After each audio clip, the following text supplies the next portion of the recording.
بسم الله الرحمن الرحيم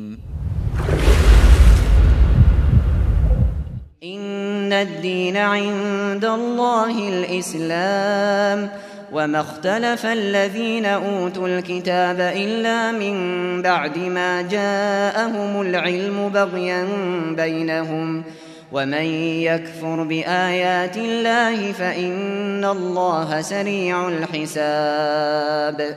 بشنو نوای قرآن جانم فدای قرآن، بشنو نوای قرآن جانم فدای قرآن. این گوهر جهانی باشد برای قرآن، باشد برای قرآن. درسی که درس دین است، شیرین و دلنشین. إن الحمد لله نحمده ونستعينه ونستغفره ونعوذ بالله من شرور أنفسنا ومن سيئات أعمالنا. من يهده الله فلا مضل له ومن يضلل فلا هادي له. واشهد أن لا إله إلا الله وحده لا شريك له واشهد أن محمدا عبده ورسوله. أما بعد فإن أصدق الحديث كتاب الله وأصدق الهدي هدي محمد صلى الله عليه وسلم وشر الأمور محدثاتها وكل محدثة بدعة وكل بدعة ضلالة. أعوذ بالله من الشيطان الرجيم. بسم الله الرحمن الرحيم. وما آتاكم الرسول فخذوه وما نهاكم عنه فانتهوا. وقال النبي صلى الله عليه وسلم الدين النصيحة. قال لمن يا رسول الله؟ قال لله ولكتابه ولرسوله ولأئمة المسلمين وعامتهم. رواه مسلم رحمه الله. حضار گرامی، برادران نهایت محترم، در جمعه های گذشته در مورد تشریح کلمات حدیث جامع سخن گفته بودیم. نصیحت برای الله و برای کتاب الله متعال تشریح شده بود. سوم جمله که پیغمبر صلی الله علیه و سلم فرموده نصیحت برای رسول الله تبارک و تعالی است. دین مکمل نصیحت است، خیرخواهی است، نفع رساندن است برای الله، برای کتاب الله، برای رسول الله. نفع برای الله نمی رسید، نفع در حقیقت برای خود بنده می رسید که هر عملی که مطابق دستور الله متعال می شد منفعتش برای بنده می رسید. اما نفع رساندن برای کتاب الله، دفاع از کتاب الله بود. امروز در این مورد بحث میکنیم که نصیحت برای پیغمبر چی مفهوم داره و نصیحت برای ائمه مسلمانان چی مفهوم داره و عام مسلمانان برایشان چه قسم نصیحت یا خیرخواهی ایشان میشود. این موضوع را به خاطر انتخاب کردیم که نکته های خیلی مهمی است. یک تعداد مردم ما دچار اشتباهات خیلی زیاد میشه، بجای از اینکه برای دین خدمت بکنه سبب تخریب دین میگردن. البته برداشت ناقص و نارسای دارند در مورد دین، از همون خاطر و همیشه در اشتباهات خیلی قوی واقع میشه. او اشتباهات آنقدر بزرگ می باشه که نابخشودنی می باشه. از همون خاطر دوستای ما باید بدانند که دین تنها فهمیدن ظاهر یک آیت قرآن کریم نیست، یک حدیث پیغمبر صلی الله علیه و سلم در یک کتاب کسی ببینه به ظاهر از او دستی فتوا بده تا وقتی که تمام احادیث پیغمبر صلی الله علیه و سلم و تمام قواعد دین مطالعه بکنه، بعد از او در مورد او حدیث تصمیم میگیره که مطلب و مقصد حدیث چی است. از همون خاطر است که ما بسا احادیث در ظاهر متعارض میبینیم، در حالی که در سخنان پیغمبر صلی الله علیه و سلم تعارض نیست. اصلا ما درک نداریم که تطبیق در بین دو حدیث پیغمبر صلی الله علیه و سلم آورده بتانیم. چرا که پیغمبر علیه السلام در یک موقع از یک حدیث یک مطلب ارائه کرده، اما در ظاهر تو مطلب دیگری را میگیری، پیش تو تعارض است اما پیش پیغمبر صلی الله علیه و سلم تعارض وجود نداره. پس اینجا سوم چیزی را که پیغمبر صلی الله علیه و سلم میفرماید که دین نصیحت است، خیرخواهی است، خیرخواهی برای الله، برای کتاب الله. سوم خیرخواهی برای رسول الله است. کدام شخصیتی را که الله انتخاب کرده برای رهبری بشریت او را به نام رسول یاد میکنه که مکلف است برساندن احکام الله و دعوت و تبلیغ، یعنی او امر بالمعروف و نهی عن المنکر میکنه. مردم کدام خلل اگر در عقاید و اعمالشان پیدا شده باشه، پیغمبر تلاش میکنه و کوشش میکنه که اینمی خللا را از بین ببره، دین تجدید ببخشه و حقیقت نظام الله را به مردم برجسته و ظاهر بسازه، آشکارا بسازه. از همون خاطر نصیحت برای پیغمبر از طرف مسلمان ها چیست؟ ما برای پیغمبر علیه السلام چی خیرخواهی داریم؟ اول چیزی که ما برای پیغمبر خیرخواهی داریم ایمان به پیغمبر است، که ما عقیده داشته باشیم که رسول الله متعال است، نه دروغ گفته و نه دروغ برایش گفته شده، ام صادق است و ام مصدوق است. خودم سخن میگه مکمل درست و راست است، اگر برایش سخن گفته شده هم راست است. الله متعال قسم یاد میکنه و النجم اذا هوا ما ضل صاحبكم و ما غوا. قسم به او ستاره ای که وقتی میفته سکوت میکنه، گمراه نشده، خطا نشده پیغمبر شما و کجام نشده از راه حق. و ما ینطق عن الهوا ان هو الا وحی یوحا. نیست سخنی را که پیغمبر صلی الله علیه و سلم میگه از نفس خود نمیگه، نیست مگر وحی که برای پیغمبر کرده شده. پیغمبر از جان خود چیزی را نمیگه. پس ایمان آوردن بالای پیغمبر از جمله خیرخواهی های یک مسلمان است که عقیده داشته باشیم که پیغمبر الله است. خب معنای پیغمبر بودن چیست؟ اکثر مردم ها فکر میکنن که محض تلفظ به زبان بکنیم، اقرار بکنیم که محمد رسول الله پیغمبر الله است، این مفهوم ارائه کنه، مقصدش بدانه یا ندانه، محض گفتار در زبان شاید کفایت کنه برای ایمان؟ نه، بلکه مقصدی که محمد رسول الله بودن باید بدانیم. وقتی ما اعتراف به رسالت پیغمبر میکنیم، ما این را تصدیق میکنیم که در بین بشریت ممتازترین شخصیت، معصومترین شخصیت و شخصی که مقتدا و پیشوا برای ما است در تمام اعمال زندگی دینی و دنیوی ما، این پیغمبر صلی الله علیه و سلم است. شخص دیگری برای ما مقتدا شده نمیتونه، پیشوا شده نمیتونه. معنای اعتقاد رسالت پیغمبر امی است که ما تمام عبادات الله را به نقشه و رسم پیغمبر صلی الله علیه و سلم انجام بدیم. اگر ما در یک معامله نعوذ بالله عقیده داشته باشیم که در این معامله ما پیشوای ما پیغمبر نباشه، شخص دیگری را انتخاب برای پیشوا بودن بکنیم، ولو که 1000 مرتبه لا اله الا الله محمد رسول الله را در زبان تلفظ بکنی، بازم ایمان صحیح نیست. ایمان وقتی صحیح میشه که تو عقیده داشته باشی که در تمام معاملات دین خود خصوصا و در عام معاملات زندگی خود پیشوای ما، مقتدای ما پیغمبر صلی الله علیه و سلم است. امروز اگر فرقه ها را میبینی گمراهی ها در او آمده، به خاطر آمده که خواهش خود مقتدا جور کرده، پیشوا جور کرده، چیزی که خود نفسش تقاضا کرده امور عمل کرده. این خواهش گاهی تنظیم می باشه، گاهی یک پدر می باشه، گاهی بابا و اجداد می باشه، گاهی نعوذ بالله خواهشات نفسانی می باشه، گاهی یک امام یا یک عالم می باشه. اگر کسی را سری رأی پیغمبر صلی الله علیه و سلم، عمل کسی را سری عمل پیغمبر مقدم میشماره، معظم میشماره، این گاه تصدیق محمد رسول الله را نکرده. افسوس است که امروز مسلمانای ما محض اکتفا به می میکنن که میگویند محمد رسول الله ما اعتراف کردیم، اما در زندگی خودش آثار پیغمبر، نقشه پیغمبر، عملکرد پیغمبر دیده نمیشه. عملی که انجام میده او را موافق نقشه پیغمبر نیست. ما مکمل میبینیم توی ما، مرده‌داری ما، غم و خوشحالی ما مکمل خلاف نقشه رسول الله صلی الله علیه وسلم انجام داده میشه. بلکه اگر کسی نصیحتم بکنه، بیایا پیشت، از پیشت مطالبه بکنه، قطعش استادگی میکنی و رد میکنی. اینطور مردم ها یقینا اگر کسی عالم باشه که اینمی قسم دعوت برش به طرف سنت رسول الله داده شد و این مردکه ابا ورزید، اما عمل کرد خود انجام داد، اگر کسی عالم باشه جنازی تو را آدم نمیخوانه.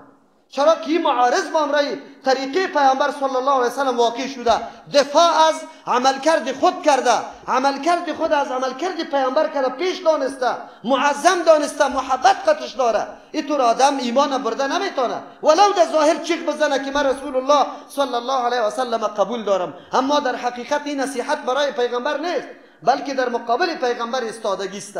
ایمان به پیغمبر امی مفهوم و امی مطلب داره که ما همه عبادات الله را به نقشه پیغمبر انجام بدیم، خلاف از او هیچ کاری را خلاف نقشه از او انجام ندیم. این نصیحت برای پیغمبر است. خبر دادن از تمام آن چیزی که در ماضی یا مستقبل پیغمبر خبر داده ما تصدیق میکنیم. رأی خدا معارض واقع نمیکنیم به امرای خبر پیغمبر. خیال خدا معارض واقع نمیکنیم. یک تعداد مردمی که همیشه غرب زده هستند، زیر مفکوره و تاثیرات فلسفای بیگانه ها رفته و همیشه عقل خود قطع سنت رسول الله صلی الله علیه وسلم می جنگانه و زمانی که یک امر مخالف عقلشان در ظاهر یا خو حقیقت درک نمیکنه، برشان اینطور معلوم میشه که اینمی خلاف عقل است. باز میبینی که تاویلات در نصوص میکنه یا انکار میکنه. شما میبینی یک تعداد مردم از نزول عیسی علیه السلام انکار میکنه، یک تعداد از برآمدن یعنی پیدا شدن مهدی علیه السلام انکار میکنه، یک تعداد دیگه میگه دجال وجود نداره، چرا در قرآن نیست؟ بعد در حدیث خبر است، خبر احتمال شک و تردد داره. اینی اونمو وسوسه ها و اونمو میدان امتحان الله متعال است، وسوسه های شیطانی است که به این مردم پیش شده و این مردم گمراه ساخته. نعوذ بالله. کسی که به محمد رسول الله به رسالتش عقیده داره، کدام خبری را که پیغمبر داده این بدون چون و چرا او را تصدیق میکنه. ابوبکر رضی الله عنه چرا مقام صدیقیت کسب کرده؟ زمانی که قریش آمد به ابوبکر رضی الله میگه در مورد رفیق چی میگی؟ آل سخنای بیخی از عقل دور گفته رئیس. گفت چی میگه؟ گفت میگه که در بعضی حصه شب رفتم فلسطین، سفر داشتم و دمی شب پس آمده، توی را تصدیق میکنی؟ گفته؟ گفت بله گفته. گفت بالکل ما تصدیق میکنم. الله اکبر. گفت نه، او میگه که در آسمان ها سفر کرده، باز از آسمان پس آمده، عجایب و غرایب دیده. گفت بله ما تصدیق میکنم. چرا پیغمبر است، معجزه را پیش کرده. تصدیقش وقتی یک معجزه را پیغمبر پیش میکنه دلیل نبوتش است. از امو خاطر یکی از جمله خیرخواهی ها برای پیغمبر امیست که ما تمام اخباره پیغمبر صلی الله علیه وسلم تصدیق کنیم که بله اینمی درست است و واقعیت داره. پیغمبر که کدام چیزی را گفته، در مسائلی را پیغمبر علیه السلام بیان کرده که در اون زمان نه تلسکوپ بود، نه کدام تکنیکی جدید بود، نه ساینس بود، نه تکنولوژی جدید بود، نه پیشرفت و پیشقدمی بود. اما پیغمبر خبر داد. دیدیم که در طب یا در ساینس یا در تکنیک جدید یا در تکنولوژی جدید امر ثابت شد. پیغمبر علیه السلام در یک موقع میفرماید اذا وقع الذباب فی اناء احدکم فانقلوه. وقتی که یک پشه در یک ظرفای یکی از شما افتاد، شما او را خوب غوپه کنید. چرا؟ به خاطری که در یک بالش درد است و در یک بال دیگه شام دواست. او در بالی درد پیش میکنه، اما زهر ظرف اعلا میکنه، اما اوی که علاجش از او را بالا میگیره. پشه از امو خاطر خود در طعام میزنه.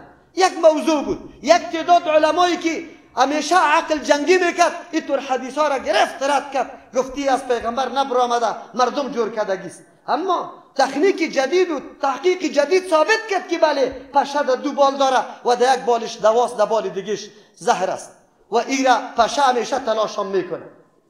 این یک موضوع نیست، به هزارها موضوعی که پیغمبر علیه السلام که امروز طب جدید اون موضوعات فکر میکنه، تعجب میمانه که پیغمبر 1400 سال پیش در این موضوع خبر و آگاهی داده. امروز چیست؟ پیغمبر علیه السلام میفرمه شما وقتی که وضو میکنه استنثار بکنه، استنشاق بکنه. استنشاق جذب کردن آب در سوراخ‌های بینی است، بعد از استنثار کشیدن آب است. چرا؟ به خاطری که پیغمبر علیه السلام میگه شیطان شب تیر میکنه در این بینیتان. مراد از شیطان این چیزی مفسد است که فساد میاره. میکروب هم شیطان گفته میتونیم. پیغمبر وقت خبر داده بود. طب عالی ثابت میکنه که میکروبا همیشه در اینجا تجمع میکنه و میخواه از راه تنفسی داخل بدن خود بکنه. چرا ما 5 وقت مکلف به شستن بینی خود هم هستیم؟ خیرخواهی برای پیغمبر است که هر چیزی را که پیغمبر خبر داده ما تصدیق بکنیم. اوامر پیغمبر صلی الله علیه و سلم ما بپذیریم و از نواهیش اجتناب بکنیم.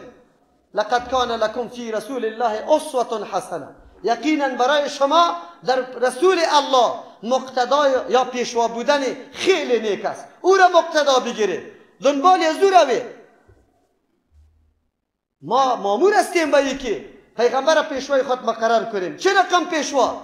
امر از او را بجا کنیم، چیزی را که پیغمبر منع میکنه از او خود نگاه کنیم. و ما آتاکم الرسول فخذوه، چیزی را که پیغمبر براتان میده امر میکنه، اگر چی در بحث غنیمت است اما مفهومش عام است. هر آن چیزی که پیغمبر امر میکنه شما او را بگیرید و او را عملی بسازید. و ما نهاکم عنه فانتهوا، از چیزی که پیغمبر منع کرده شما قرار شوید، منع شوید.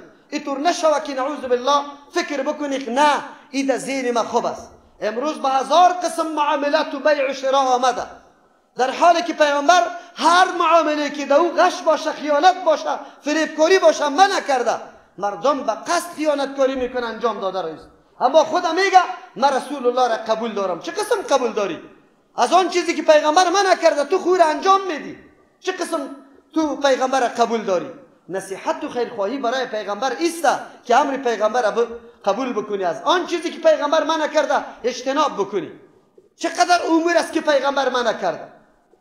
مثال ساده است، پیغمبر میگه شما ریشه‌تان را دراز کنه، با مثل مشرکین نشه، مخالفت مشرکین نمیکنه. ما تمام عمر ریش خود تراش میکنیم، داد میزنیم، قطع پیغمبر محبت داریم. یک مثال براتان میگم، حجاب پیغمبر امر کرده ما نمیکنیم، سلام پیغمبر امر کرده ما سلام درست نمیدیم، با یک مسلمان خود چهره بشاش داریم نمیکنیم. ما او عمل کرده که پیغمبر صلی الله علیه وسلم کرده حتی خبر نداریم. امروز مردم عجیب است، جدال میکنه، جنگ میکنه، میکشانه جنگ سری بچه ها و سری امور شخصی میکنه، باز گپا میکشانه در مساجد الله. میگه این مسجد اینطور است. او بدبخت، لعنت الله سری تو نمیشه که در پالی مسجد خانت باشه در مسجد الله نمیری. تو اگر مرد غیرت داری مومن خودر میگیری، در روزی که در حج میری تو خبیث در حرم داخل نشو. اینطور مردم که تو وهابی تلقی میکنی اونجا او مردم نیست. همین رفع الیدین آمین بالجهر در حرم است. تو بی غیرت باید در حج نروی. اگر غیرت داشته باشی، اگر مسلمان باشی، خب بی دین هستی، دین نداری، دین نمیشناسی. معاملات شخصی تانه در دین برمیدم، با دین ختم میکنه، با مسجد الله ختم میکنه. با مسجد الله دشمنی نکنی، الله رسوایتان میکنه. این مرکز دین الله است. عجیب است. دعوا داریم با رسول، ما رسول قبول کردیم. نصیحت و خیرخواهی رسول، دفاع از خود پیغمبر، از سنت پیغمبر و آن چیزی که مورد اذیت پیغمبر میشه باید از او دفاع شود. صحابه پیغمبر سخت خفه میشه که به صحابی پیغمبر کسی طعن و لعن بگه. ازواج پیغمبر سخت خفه میشه، از ازواج پیغمبر دفاع شود. این دفاع از خود رسول صلی الله علیه وسلم است. این معنا و مفهوم صحابه کرام میفهمیدن، درک کرده بودن. طلحه رضی الله عنه دست شل است، پشت پیش روی پیغمبر در مقابل تیرای کفار قرار داره و پیغمبر علیه السلام میگه که پشتی سر شو. گلون ما در پیش گلون شتو است، تو باید مرمی نخوری. دفاع پیغمبر میکرد. نصرت پیغمبر فرض است. در وقت حیاتش صحابه همین قسم دفاع میکرد، خدا پیش میکردن. از آن چیزی که پیغمبر اذیت مییابه از او خودداری بکنیم. به ازواج پیغمبر چیزی نگویم، حریم پیغمبر است. به اصحاب پیغمبر چیزی نگویم، دفاعگر دین پیغمبر است. پیغمبر را نصرت کرده در تمام عمر، در غم، در خوشحالی، در هر حالت، در فقر و در دارندگی مال خدا، جان خدا قربان کرده. امروز طایفه های گمراه بیدین طعن و لعن به صحابه میگن، طعن و لعن به ازواج مطهرات میگن. اینا بگذار. عالم ما به جای از اینکه تحقیق بکنه چه مجاهده داشته باشم، چه خدمتی در دین داشته باشم، تمام روزی کنجکاو پشتی ازی میگرده. معاویه چی رقم آدم بود؟ عایشه چی رقم زن بود؟ و عالم تو تحقیقی چی نمیکنی؟ الله متعال از حالات صحابه است تو سوال میکنه که چرا بین خود جنگ کردن، چرا نزاع کردن. تو امروز حالات خودت در نظر بگی. دنیای کفر سرت آمده، خواهرت به امن نیست، خودت به امن نیستی، ناموست به امن نیست، دینت به امن نیست، تو بازم دنبال صحابه گشته رایستی، موضوعات را در دنبال کرده رایستی که در بین مردم تشویش ایجاد کنی، اضطراب و پریشانی ایجاد کنی، فکرای مردم هم مغشوش بسازی. چی میکنی؟ یه علمای ماست تمام روز دنبال کدام مسئله گشته رایست، رسالات چاپ کرده رایسته، این هستی نیست. برادر ما قطع نزاع نداریم، تو انجام بدی، خب ما غرض نگی، ما دین خود شناختیم، مطابق عمل کردی پیامبر صلی الله علیه وسلم قدم میگذاریم، جایی که امر کرده امر، در جایی که منع کرده منع کرده، یک عمل انجام، ترک کرده ترک. تو میدانی کاریت، ما تو را غرض نداریم، برو این اسقاطی تا بکو، برو بدعتایت انجام بده، ما قطعتان کار نداریم. تمام روز دنبال همی گپا گشته رایستن، در هر جای نزاع تجمع برای این گپ است.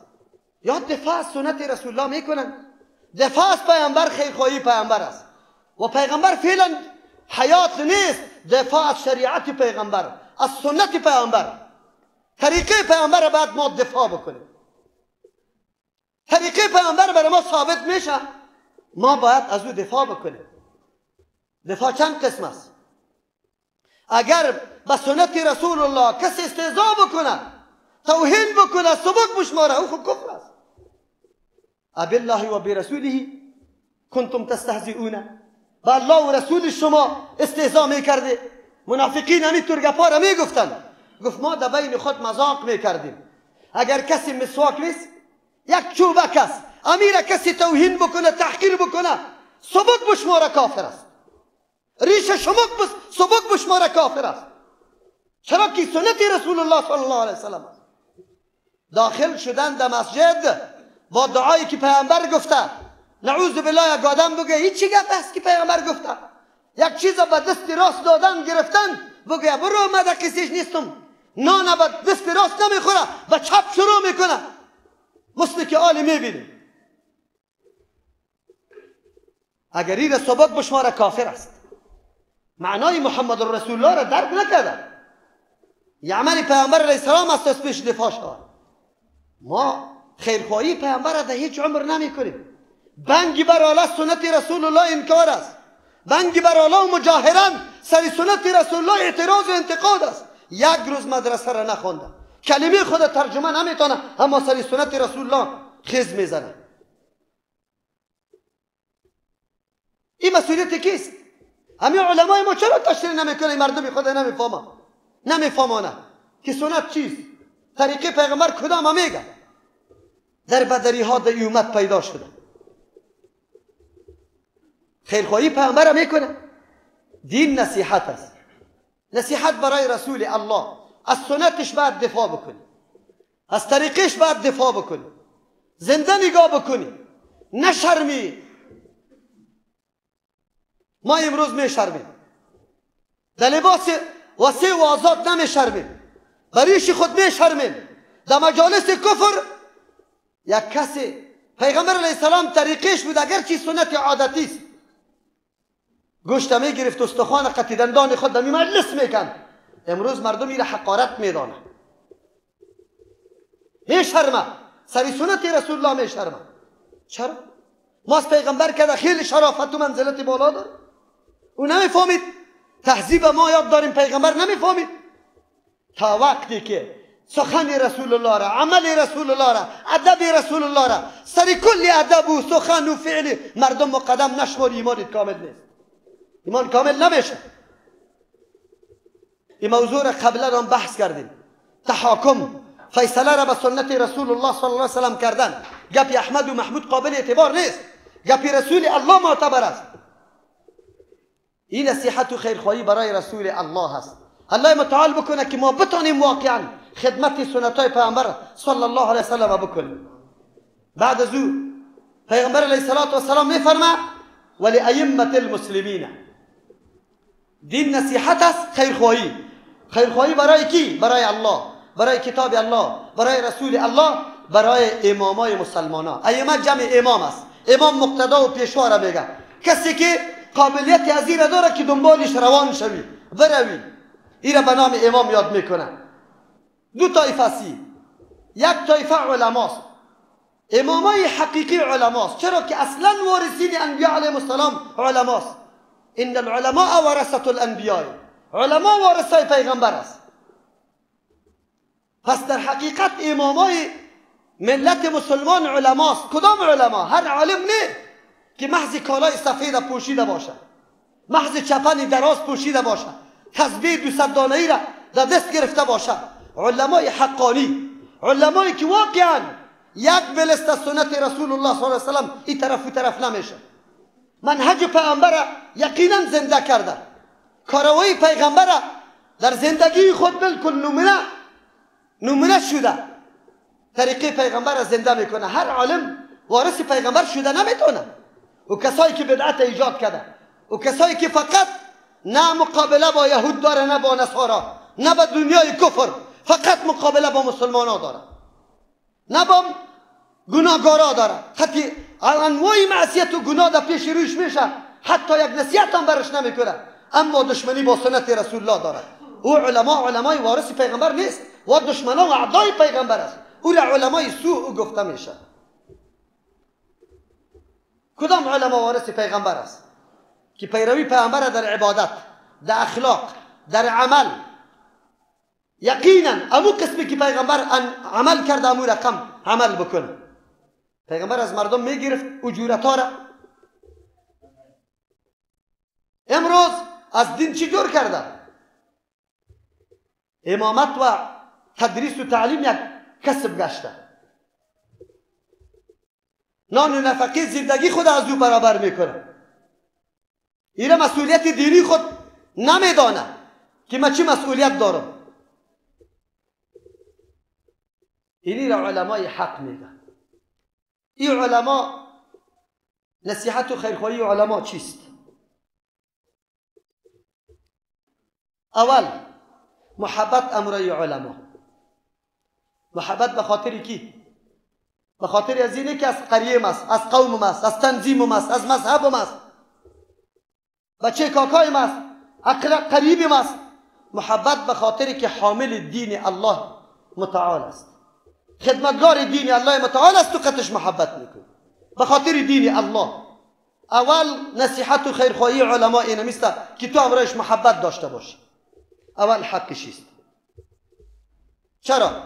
اگر کدام علم تو دوست نداشته باشی و مقتدا شده نمیتونه، تو دنبالش نمیری، سخنش سری تو هیچ کار نمیکنه، وقتی در دل تو قطعی از او بغض داری، نسبتهای غلط برش میکنی، گایم شده نمیتونه که سخن از او سری تاثیر بکنه. اول حق علما، خیرخواهی علما دایسته که تو قطعش محبت بکنی. دوم حقش در بیان حق، در اظهار حق مساعدت و کمک کردن. یک نفر نمیتونه مسائل دین به مردم بالکل واضح بیان کنه تا که پشتیوان نداشته باشه، تا که معاون و نصرت کننده نداشته باشه. پیغمبر علیه السلام به یک وجود خود بیان میکرد اما تاثیری نداشت، مورد آزار و اذیت مشرکین قرار میگرفت تا که مردم پیدا شد، مجاهدین پیدا شد که واقعا کمک پیغمبر صلی الله علیه و سلم کردن. از او خاطر چون علما ورثه پیغمبران علیهم السلام است، در بیان دین، در اظهار حق، مردم باید در اظهار حق به امر عالم استاد شوند. یک موضوع حق بیان شد، بیرون مردم او را عمل نمیکنه، ملت مردم بخیزه که او مولوی صاحب مسئله را بگو، ما پشتیوانت هستیم. در سر قبر عالم مسئله حق بیان میکنه، مقتدیا پس گریز میداره، خودت خطا میده. ای مسلمان، به الله قسم دمی طور موقع اگر تو عقب نشینی میکنی، موضوع حق بیان شده و عالم مورد توهین و تحقیر قرار میگیره و تو خود پس میزنی به خاطر که چرا خودت در جنجال بندازم.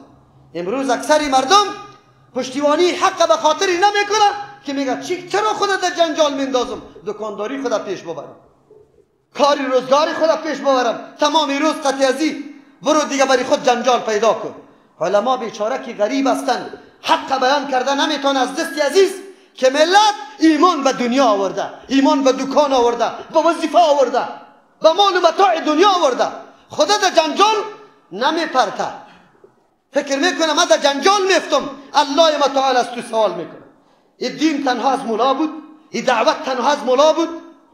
این قرآن براتان کنتم خیر امت نخرجت للناس نگفته بود؟ مسئله امر بالمعروف نهی عن المنکر از مسئولیت تو نبود؟ پس کشی کرده رایستی. چرا حق بیان نمیشه؟ والا مولوی صاحب ما نمیتونیم، همینجا کس نیسته.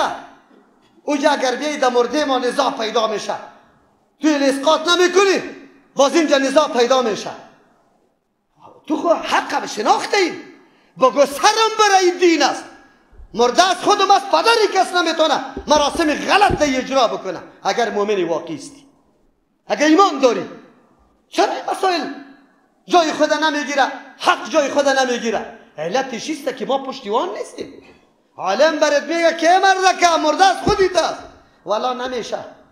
کاکا و ماما و عمه و خاله خفه میشه، فلان خفه میشه. الله را خفه نمیکنی. خفگان الله، خفگان رسول الله را در نظر نگرفتی. چرا سر دین استاد نمیشی؟ عالم برجسته را خوب میبینی که همین عالم قرآن هم میفهمه، حدیث هم میفهمه، واقعا خدمت دین نکرده. آیستای کدمی در پیش عالم مولیست، والا واقعا گپیت حق است، راست است، ولی نمیشه قومیست. اگر توی مسجد ترک بکنی در روز قیامت به الله چی جواب میگی؟ تو مومن خدا میگیری؟ غیرت داری سر دین؟ در روز قیامت به الله متعال چی جواب میگی؟ خودی تو هم اعتراف میکنی به عالم میگی مولوی صاحب گپای درست است، حق است، لیکن ما مسئله قومی داریست نمیشه. معلوم شد که معبودی تو قوم است، معبودی تو الله نبوده، ترسی تو از قوم بود، از الله نبوده. امید و طمعت از قوم بود، از الله نبوده. عبادت چی را میگه؟ کل من تعتمد علیه و تخاف منه و تطمع الیه. معبود کی را میگه؟ هر او ذاتی که تو سرش اعتماد داری، اتکا داری، از او خوف داری، به او طمع داری که مالک نفع و ضرر است. تو امروز مالک نفع و ضرر الله را ندانستی، قوم دانستی. چرا؟ کاکاها ماماها در مرده جمع میشه. تا دین روز پدرت افتاده بود 1 سال در جای خود، نه کاکا خبریش گرفت، 1 کیلو سیب نه آورد، نه در خانه اول گرفت که مرده که تو 1 سال میشه قطی پدر مصروف هستی، نان نفقیت چطور است؟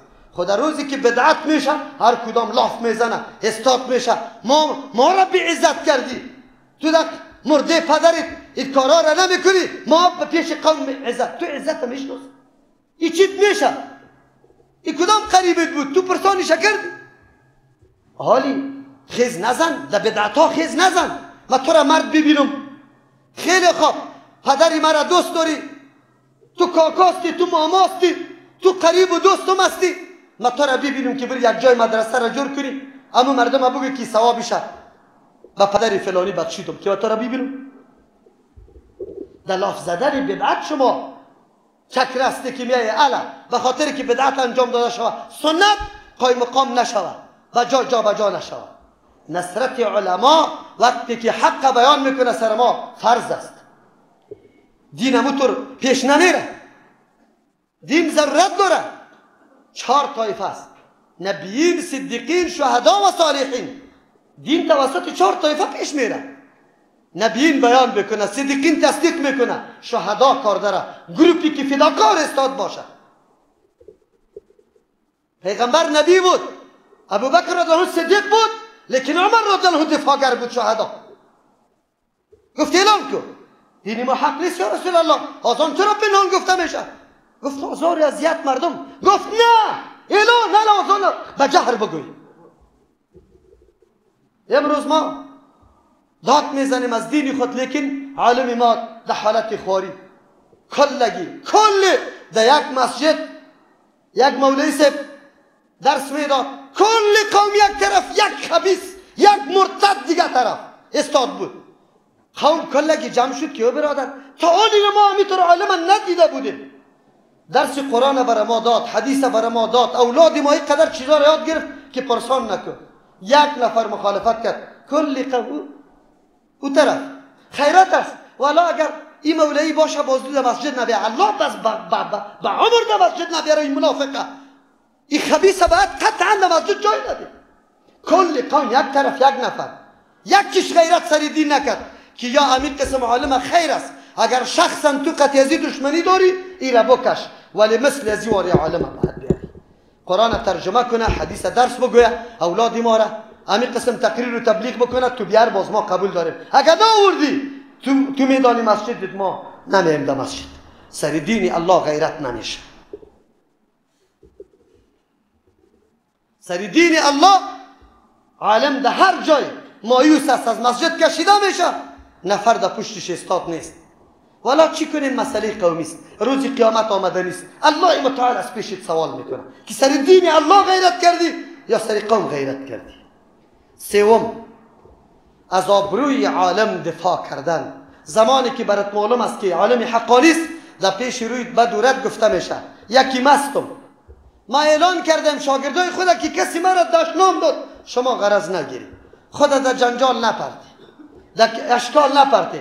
لیکن علمای حقانی دفاع از آبرویش نصیحت و خیرخواهی علماست. البته تو در اینجا دفاع از یک شخص نمی کنی دفاع از دین میکنی. چرا؟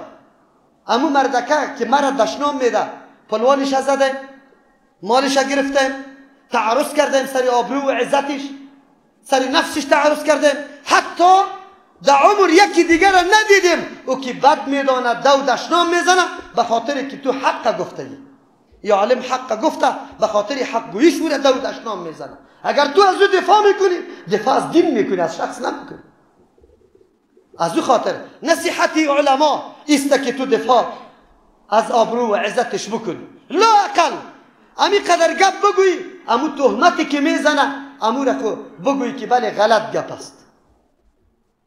مولوی متوکل ده امام ابو حنیفه و شاگرداش ده امامای مذاهب دو دشنام میده.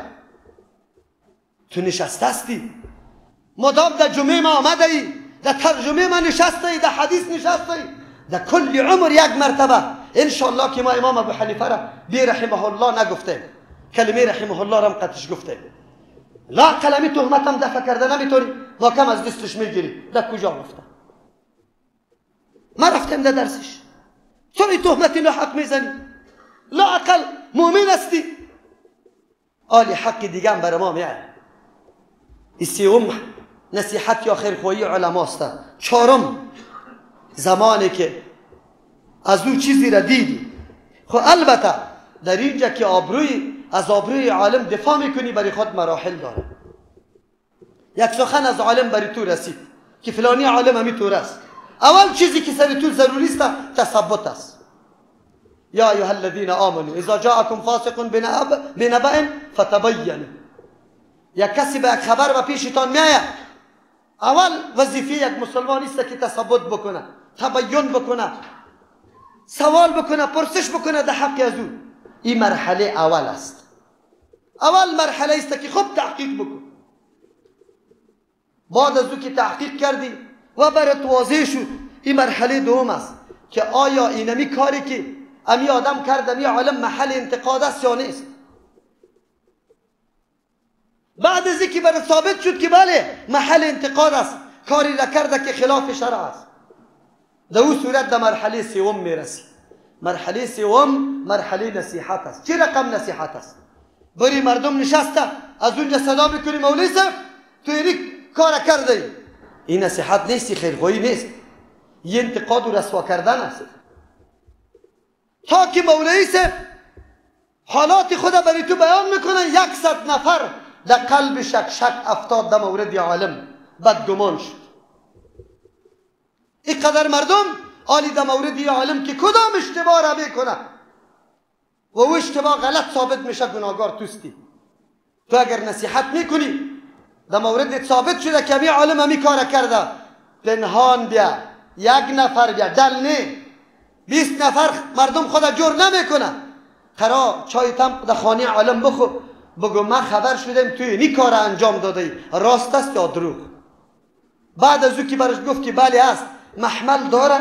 چرا انجام داده؟ وجه داره شرعی یعنی نداره؟ حالی او گپا نیست، حالی او گپا نیست. عالم مقصد محضی که یک مسئله پیدا میشه شایع میکنه فلانی اینطور است، فلانی اینطور است. یادتان باشه ای ملت، علمای دین واقعا که خدمت دین میکنن، گوشتای از دا زهر داره، آبروی از یا زهر داره. هر کس که دی دخیل میشه زهر قرط میکنه. خوب بفهمی روزی فرا میرسه که در پیش مخلوق تو رسوا میشی، عالم الله براءت نصیب میکنه. نکن در مورد عالم که چیزی را دیدی قط خود پنهان بکن، آیسته علایده در یک گوشه برش بگو این اینجا خلا را دیده. اگر خلا قابل باز بیبی که عالم میپذیره یا نمیپذیره، عالم میپذیره نمیپذیره، نپذیرفت. اگر پذیرفت خطا کرده بود، راستی خودش فکرش نشده بود، چقدر خوب. اصلاح دین هم آمد، موضوع دین هم آشکارا شد، عالم هم خطایش معلومدار شد، بدون از اینکه کسی در تشویش شود، کسی در قلبش اشتباهی گپا برش پیدا شود، قطعا گپ نباشه، اصلاح شد. اگر نیک عالم اصرار کرد سرمی گپی غلطی خود، اونجا برای تو جایز است، نه من حیثی ازی که دشمنی عزیزتی، از این حیثیت که دین خراب میکنه. آلی تو به مردم گفته میتونی که اینی عالم اینی گپش نادرست است، در موارد کلی اعمالش تو آلی فتوا نمیدی که فتوا بدی که پشت سری از این نماز نمیشه. امروز مفتی های خیلی زیاد داریم ماشاءالله، اینقدر مفتی داریم که یک روز روی مدرسه را ندیدن، یک آیت قرآن کریم فهمیده و من لم یحکم بما انزل الله فاولئک هم الکافرون، هم یک آیت فهمیده خیر و خلاص. حالی در دنیا هیچ کس پیدا نمیشه که پشتش نماز بخونه. در حرم امامش و هم تحکم به طاغوت میکند، مقرر از طرف دولت است، دولت طاغوت است. در ممالک اسلامی کل مساجد در کل مملکت های اسلامی ارتباط با دولت داره، دولت تعیین کرده پشت سر از هم نماز نمیشه، در این جام نمیشه. حالی کجا بری نماز بخونه؟ این نماز جمعه تا نام نمیشه، پشت عالم خو نماز نمیشه. فتوا داده جناب کدام طرف بری؟ حالی جنازه تانه کی بخونه؟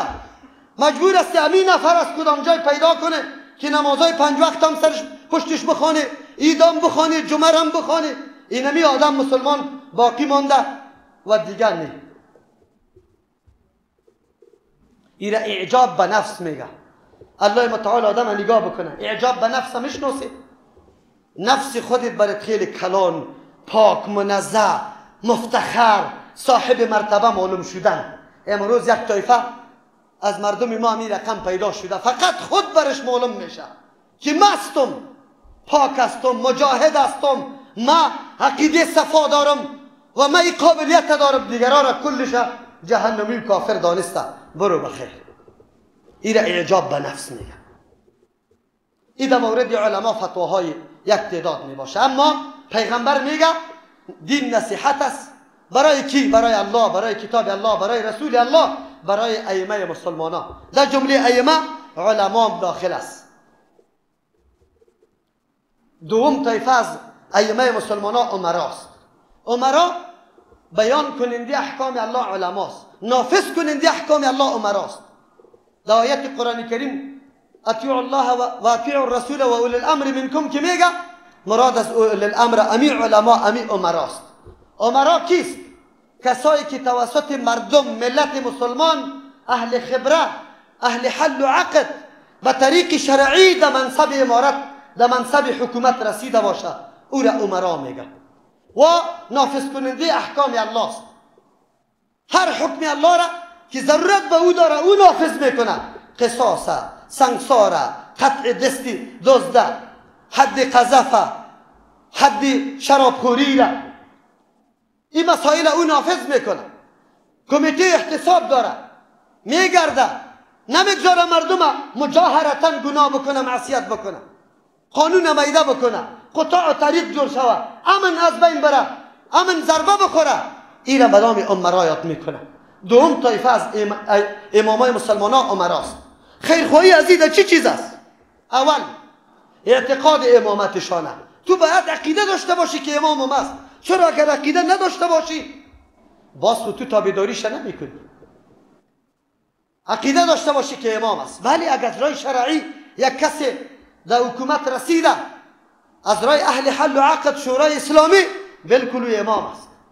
دوم نشر محاسنش، نصیحت برای از یا این مطلب داره محاسن و نیکیش در بین مردم عام کده برو فلانی امیر واقعا اونجا مدرسه جور کرد، اونجا پل جور کرد، اونجا یتیما را برش مدرسه جور کرد، اونجا بیوه ها را سرپرستیش کرد و اینی قدر پول برش مقرر کرد.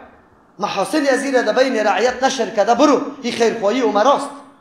عیوبش پرده بنداز. اگر عیب در امیر دیدی زود کده تو را نشر نمیکنی، پرده مندازی. کسی که به او میرسه یا خودت میرسی برو در پیش امیر بشی. یکی از جمله کامیابی های امرای صدر اسلام همی بود که و همیشه مشاور علما را داشتن. چرا؟ علما در بین مردم زیست و زندگی دارن. از ملت آگاست که مردم در مقابل امرا چی نظر داره، پس میرفتن به امرا نصیحت میکردن. اینجا نقصان از پاچا و پاچه ها مکمل میپذیرفتن. از امو خاطر خیرخواهی کامل امرا را کرده رایستی. با واسطه قطع از او ارتباط میگیری یا بی واسطه خودت نمیرسی. یک شخصی که قطعش تعلقه داره بری از او بگو که در مقابل ببینی پاچا اینی گپ در فلان جا پیدا شده، این باید تحقیق شود. دیگر نصیحت و خیرخواهی پاچا عدم خروج بالای از واس. نبرایی در مقابلش که ما جبهه گیری بکنیم. چرا؟ خروج وقتی میشه که پاچا واقعا امری را مرتکب شده باشه که خلاف صریح اسلام باشه. یک حدیث میاد پیغمبر علیه السلام از صحابه گفت که اینی تو رو مرا و اینی تو رو پاچه ها می باشه. صحابه گفتن افلان ننابذهم، آیا یا را ترک نکنیم؟ یا در یک روایت آمده که افلا نخرج علیهم، نبرایم لشکرکشی نکنیم سری تو رو پاچه ها؟ پیغمبر علیه السلام گفت قال لا الا ان تروا کفرا بواحا، نه خروج نمیتونه تا وقتی که کفر آشکارا را از پیشش ندیده. این نکته برای ما چند درس میده. خروج جایز نیست تا وقتی که کفر ظاهر ندیده باشه. کفر اول کفر چی را بگه؟ اول آدم بشناسه که کدام چیز کفر است. بسا چیزاست به نزد یک نفر کفر است اما به نزد دیگه کسی کفر نیست. یک باز اینجا کفر بواح گفته، کفر ظاهر واضح، سجده به بت کردن، نعوذ بالله، دو و دشنام به الله، به رسول الله، به دین زدن، قرآن کریم توهین کردن، حکم قانون شریعت نعوذ بالله سبک شمردن، این کفر بواح است. در غیر از او تو سرش خروج نمیکنی. کتابای عقیده پر است. اگر امیتور کفر بواح دیدیم حالی چی بکنیم؟ خروج شود؟ آیا خروج سرش واجب است یا نه که واجب نیست؟ جمهور علما، اکثریت علما نوشته میکنه که خروج واجب نیست. امیالی هم کفر بواح دیدی سرش نمیبرایی، بلکه بیبی که مصلحت در برآمدن هست یا نه. خروج ما سبب رفعت اسلام میشه یا سبب حق حرمت اسلام و مسلمان میشه؟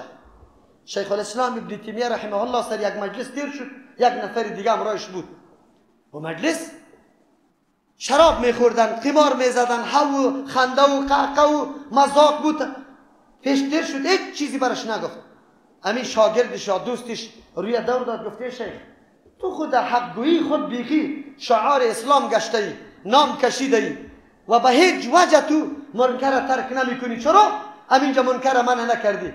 گفت میخواستی که زنای مسلمانان نعوذ بالله در اینجا بی حرمت شود؟ ما به خاطر امر بالمعروف نهی عن المنکر نکردم که این مردم لاابالی بود، میخواستن ما دور بخورم، این دور بخوره، این مسلمانا که هر کس است چور کنه، چپاول کنه، مردم از آزار اذیت کنه. مثل که تظاهرات امروزی کفار که نتیجه دموکراسی است، سبب چی میشه؟ سبب حق حرمت مسلمانا میشه، چور چپاول، مال امن از بین میره، این میشه. اونو وقت میگه خروج سری امید پاچای کافر که کفری بواح از پیش مشاهده کرده باید بکشی که میدانی که جنگ ما مقابله ما بالکل به مصلحت مسلمانان تمام میشه. اگر برآمدن تو برای تک تک تک تورم بگیره، خانه تورم تلاشی کنه، زنارم ببره، 1000 قسم بی‌عزتی دیگرم بکنه، باز اینجا تو بجای از اینکه دین اسلام خدمت کرده بلکه ضربه اسلام زده.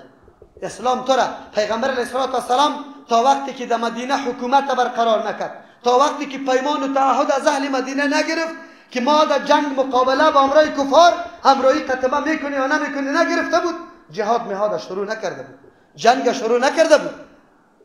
برای خود حد و مراتب داره. امروزی گپا نیست. امروز امرا علما پیش مردم یک پیسه است. مردم مضطرب و پریشان شده. از خانه میبره ایران مانده کدام طرف برم نماز بخوانم، پشت کی نماز بخوانم. 1000 قسم سوال و تشویش خلق کرده. چرا؟ چقدر تو معلومات داری که یک امیر مسلمان ها کی است؟ جهاد تحت سلطه کی میشه و چه قسم شود؟ کلی شرایط باید تو در نظر بگیری، بعد از او فتوا بدی. این فتواهای ناحق سبب گمراهی زیاد مردم میشه. مردم تباه شده، مردم مضطرب و پریشان شده، مردم نمیدانه سراسیمه شده ما مسلمان هستیم یا کافر، در شک انداخته شده. تا این اندازه، تا این سرحد گپا رسیده. علتش چیست؟ از طرف یک عالم برجسته که واقعا عالم است، این فتوا را کسی کسب نکرده، از طرف بچای نوخیز. یک حدیث پیامبر صلی الله علیه و سلم است. طایفه خوارج همی قسم فتواها را میداد تا وقتی که ابن عباس رضی الله عنه رفت، علی از طرف علی رضی الله عنه حکم مقرر شد. وقتی که بیان کرد 2/3 مردم خوارج مکمل پس گشت از رأی و نظر خود، نمیدونستن حقیقت دینه. فقط همی اعتراض داشتن که علی رضی الله عنه چرا ابو موسی اشعری رضی الله عنه را حکم مقرر کرده همراه معاویه رضی الله عنه. این حکم از الله است، این چرا حکم مقرر کرده؟ و پس آمد برش گفت چرا؟ اگر زن و شوهر مخالفت میکنه قرآن برات نمیگه فبعثوا حکما من اهلها و حکما من اهله؟ اونجا الله نمیگه اگر جور نمیاد زن و شوهر یک فیصله کن از طرف اهل زن و یک فیصله کن از طرف مردمای خبره فهمیده باید بره و موضوعشان حل بکنه؟ این فیصله نیست؟ یک دم فهمیدن. داود علیه السلام الله حکم نمیکنه که حکم کو فیصله کو به آن چیزی که الله تو را گفته؟ این فیصله نیست؟ حیران ماندن. دین به یک آیت آدم نمیفهمه، مفتی به یک آیت آدم نمیشه و 4 روز نشستن به یک ترجمه قرآن کریم آدم مفتی شده نمیتونه. فتوای کفر، فتوای عادی نه، فتوای کفر زمان کسی داده میتونه که کل مسائل شریعت، قواعد شریعت واقعا مستحضر داشته باشه. به یک تقریر احساساتی مولی متوکل فتوای کفر به کسی داده نمیتونی. او به احساساتشون چیده میتونه گپ زده باشه. خرش آمده، غصه شده، تو فتوا داده نمیتونی، تو تحقیق بکنی. مسئله فتوا مسئله عادی نیست، سر هر کس فتوا نده. و دیگه نصیحت برای عام مسلمان است. عام مسلمان ها را خیرخواهی عام مسلمان ها دایست محبت قطشان داشته باش، نگذار که ضرر برشان برسه. با چیری به شاش قطش صحبت بکو، ببین کدام کار برش خیر است، او را برش بگو. از آن چیزی که ضرری از ماست وارا بفهمان، نگذارشان که در کاری غلط روان شود. بزرگترین خیرخواهیشان است که یارا طرف دین، طرف کارهای نیک دعوت بده. اینمی خیرخواهی عام مسلمان است. یقینا کلمات پیامبر صلی الله علیه و سلم که گفت الدین و النصیحت، دین مکمل نصیحت است، یقینا نصیحت است. کل دین اینمی گپا آمده. سخنان پیامبر علیه السلام در حالی که کم است اما خیلی جامع و خیلی شامل است. الله متعال توفیق عمل نصیب ما بکنه و ما تحقیق بکنیم در زندگی خود، گبرو نباشیم، مسائل سرسری و ظاهری نشنویم، فتواها را به هر کس دادن نرویم. ما باید در هر معامله تثبت بکنیم، تحقیق بکنیم، تبیین بکنیم، از علمای بزرگ برش مراجعه بکنیم، خوب معلومات کافی را حاصل بکنیم. در غیر از ما مکلف نیستیم که هر کس کافر و مشرک گفته برویم.